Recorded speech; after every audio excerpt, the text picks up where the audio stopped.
बिस्मिल्लाहिर्रहमानिर्रहीम। अस्सलाम वालेकुम। मैं समी इब्राहिम हूँ और आप देख रहे हैं हमारा यूट्यूब और फेसबुक चैनल।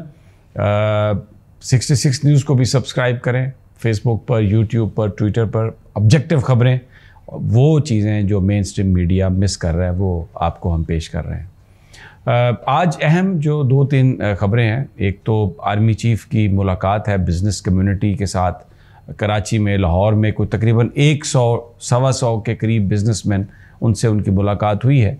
वो गुफ्तगू बड़ी अहम है जो उन्होंने की है, उसमें एक उनका अपना एक विज़न है जो उन्होंने दिया है, इस पर बात करेंगे। इसके अलावा जो लाहौर हाई कोर्ट में चौधरी परवेज़ इलाही का जो मामला है उस पर आज अब 2 बजे आईजी साहब को तलब किया गया, लेकिन अभी तक जो वहाँ से ख़बरें हैं, पुलिस वाले कोई ज़्यादा अदालत को अहमियत नहीं दे रहे। अब तक 2 दफ़ा समाअत हो चुकी है और दोनों दफ़ा जो हैं डीआईजी ऑपरेशंस और एसएसपी और एसपी ऑपरेशंस और दूसरे लोग जो हैं वो अदालत में नहीं आए। और जो हाई कोर्ट के एसपी सिक्योरिटी हैं उन्होंने भी कहा है जी कि मैं अपना जवाब जो है उनके साथ ही जमा करवाऊँगा। अब आईजी साहब को बुलाया है, लेकिन आप ये देखें कि जो सरकारी वकील पेश हुए उन्होंने कहा जी वो मीटिंग्स में हैं और हाई कोर्ट का जो हुक्म है उसकी कोई अहमियत नहीं है, वो मीटिंग में है और अभी हमें पता भी नहीं कि कौन सी मीटिंग में है, लेकिन हम कोशिश करते हैं उनसे रब्ता करके। तो जज साहब ने कहा, जस्टिस अमजद रफ़ीक साहब ने, कि देखें 2 बजे तक मैं दे देता हूँ टाइम और अगर फिर वो नहीं आए तो मैं कोई मुनासिब ऑर्डर कर दूँगा।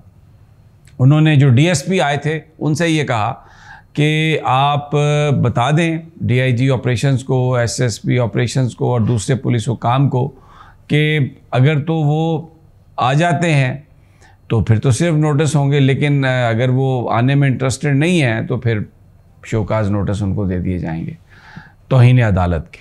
तो लेकिन जो सारा वाक़या सुना, ताहिर नसरुल्लाह जो वकील हैं और चौधरी परवेज़ इलाही के साथ थे, उन्होंने बताया जिस तरीके से उठा के ले गए हैं ऑर्डर्स के बावजूद।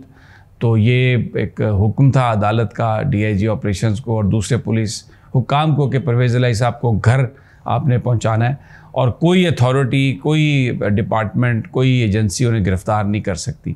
और जो गिरफ़्तारी का असूल है, जो कानून है, वो ये है कि जब भी कोई पुलिस आती है दूसरे किसी जगह से, यानी इवन पंजाब में भी अगर किसी दूसरे ज़िले की पुलिस ने आके गिरफ़्तार करना है तो वो जो मकामी एसएचओज़ हैं उनको वो रिपोर्ट करते हैं और उनकी मदद से गिरफ़्तार करते हैं।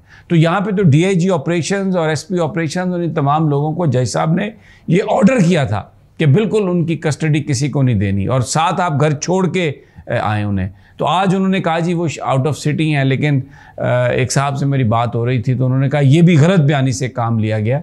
वो जो डीआईजी साहब हैं और दूसरे पुलिस वाले वो शहर से बाहर नहीं है, लेकिन अब लाहौर हाई कोर्ट को कोई इतना ज़्यादा एडमिनिस्ट्रेशन जो है वो लिफ्ट कराने के चक्कर में नहीं है, इसलिए उन्होंने ये मौक़िफ़ इख्तियार किया और 2 बजे हो सकता है आईजी साहब भी ना आए। और बहुत सारे लोग ये कह रहे हैं कि अगर जज साहब ने कोई ऐसा ऑर्डर पास कर भी दिया तो फिर वो कोई बेंच तब्दील हो जाएगा, किसी और जज के पास चला जाएगा, रोस्टर भी कल से तब्दील हो रहा है। तो ये कोई लगता नहीं है कि जो इस वक्त पाकिस्तान के हालात हैं कि यहाँ पर कोई आइन और कानून की हुक्मरानी है और अदालतों का कोई तकद्दुस है। तो ये सब एक इसी तरह से हो रहा है काम और इस बात का कोई इम्कान नहीं है कि जो एक हब से बेजा की हेबियस कार्पस की पटिशन डाली है परवेज़ इलाही साहब की फैमिली ने कि उनको हब से बेजा में रखा गया, उनके पास कोई ऑर्डर नहीं था। और ये ताहिर नसरुल्लाह साहब ने भी बताया कि जो लोग आए थे उनके पास किसी तरह का कोई ना मुकदमे का ऑर्डर था, ना कोई गिरफ़्तारी का ऑर्डर था, बस उन्होंने कहा जी हमने लेके जाना है, तो वो उठा के ले गए। तो टेक्निकल टर्म्स में ये वाक़तन एक अगवा है। अब ये खबरें आ रही हैं कि अटक जेल में वो थे, तो पहले तो ये खबरें फीड की कि बड़े उनको नाश्ते कराए जा रहे हैं। अब ये आज खबर आ रही है कि अब उनको पिम्स में लाया जा रहा है कि उनका तिब्बी मुआयना किया जाए। थोड़ी देर में ये सूरत-ए-हाल वाज़ेह हो जाएगी। दूसरी जानिब साइफ़र केस में जो ज़मानत का मामला था शाह महमूद कुरैशी साहब का और इमरान खान साहब का, तो अबुल हसनात ज़ुल्करनैन जो हैं जज, स्पेशल जो कोर्ट बनाई है ऑफिशियल सीक्रेट एक्ट के तहत, उसके भी वो जज हैं। उनकी अहलिया की तबीयत ख़राब है तो वो छुट्टी पर चले गए हैं और जो ड्यूटी जज हैं ज़ाहिर है अगर उनको हाई कोर्ट मार्क करेगा तो वो सुनेंगे और शायद ड्यूटी जज जो हैं वो इस तरह से पूरे मुकदमे में जो एक अहम जो एक ये चीज़ है कि किसी की ज़मानत लेना, वो शायद राजा जवाद साहब वैसे तो बड़े अपराइट जज हैं और उन्होंने इंसदाद दहशत गर्दी की अदालत में बतौर जज बड़े ज़बरदस्त फ़ैसले किए हैं। बड़े लोगों को जिनका पुलिस जिस्मानी रिमांड चाह रही थी उनको केसेस में डिस्चार्ज किया है। बड़े अपराइट जज हैं, लेकिन क्योंकि अभी ड्यूटी जज हैं तो इसलिए वो शायद वो सुन नहीं पा रहे। लेकिन आप ये देखें कि 1 हफ़्ते की छुट्टी पर चले गए हैं जज साहब और अब केस जो है वो लटक गया बीच में।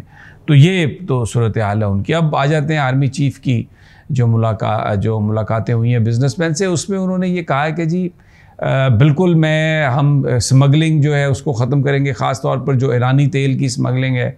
और फिर उसके अलावा उन्होंने कहा कि जो लोग करप्शन कर रहे हैं, जो टैक्स नेट जो है उसमें नहीं आ रहा है, ये एक बड़ा एम्बिशियस उन्होंने कहा है कि एक प्लान है। और ये भी साथ कहा है कि मैं खुद उसको लीड करूँगा। बड़ी अच्छी बातें हैं जो आर्मी चीफ साहब ने की हैं, शायद उनकी ज़रूरत भी है। लेकिन एक बड़ा सवाल ये है कि ये जो भी पॉलिसी इकोनॉमिक पॉलिसी है वो तो आने वाली मुंतखब हुकूमत बनाएगी।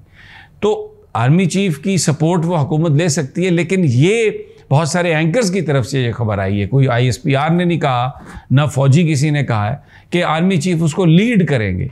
तो लीड जो करना है वो तो जो हमारा सिस्टम है इस वक्त डेमोक्रेसी का, उसमें कोई कानून ऐसा होना चाहिए, कोई आर्टिकल ऐसा होना चाहिए जो इजाज़त दे आर्मी चीफ को कि वो इस सारी एफर्ट को लीड करें। ज़रूरत है, ये बड़ी ज़बरदस्त बात है, लेकिन क्या कानून उनको इस बात का इख्तियार देता है? ये एक ऐसा इशू है जिसको उन्हें हैंडल करना पड़ेगा। लेकिन उन्होंने जो बिज़नेस कम्युनिटी है उसमें उन्होंने उम्मीद का इजहार किया है कि अदलिया जो है वो उनका इस मामले में साथ देगी। और डेफिनेटली मैं ये समझता हूँ कि इस वक्त जो महंगाई है, जिस तरीके से लोग ज़िंदगी से तंग हैं, तो बिल्कुल हर बंदा यही चाहता है कि एक ऐसा एक एफ़र्ट हो जिसमें करप्शन ख़त्म हो, टैक्स जो है वो नेट बढ़ जाए और लोगों की ज़िंदगियां आसान हों। और फिर इसमें ये भी बताया आर्मी चीफ ने कि तकरीबन $70 बिलियन की वो इन्वेस्टमेंट समझते हैं अगले 2-3 साल में हो जाएगी।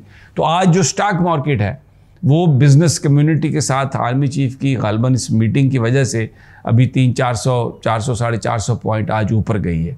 तो एक सेंटिमेंट ऑफ जिसे आप कॉन्फिडेंस ज़रूर आया है, लेकिन इसको सस्टेन करने के लिए जैसा मैंने अर्ज़ किया कि कोई लीगल फ्रेमवर्क, क्योंकि ये तो इलेक्शन होने वाला है, 90 दिन नहीं तो चले 120 दिन के बाद हो जाएगा।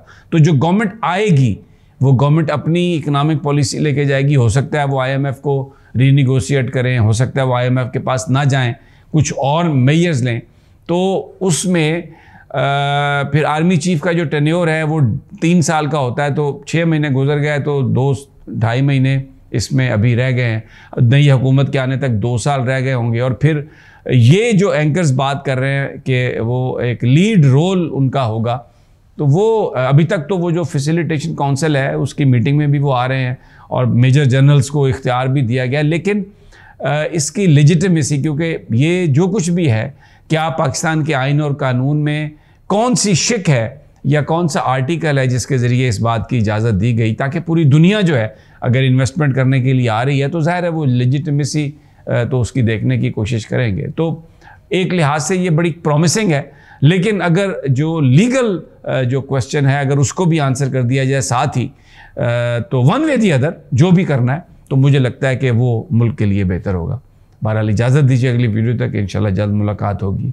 अल्लाह ने के बाद।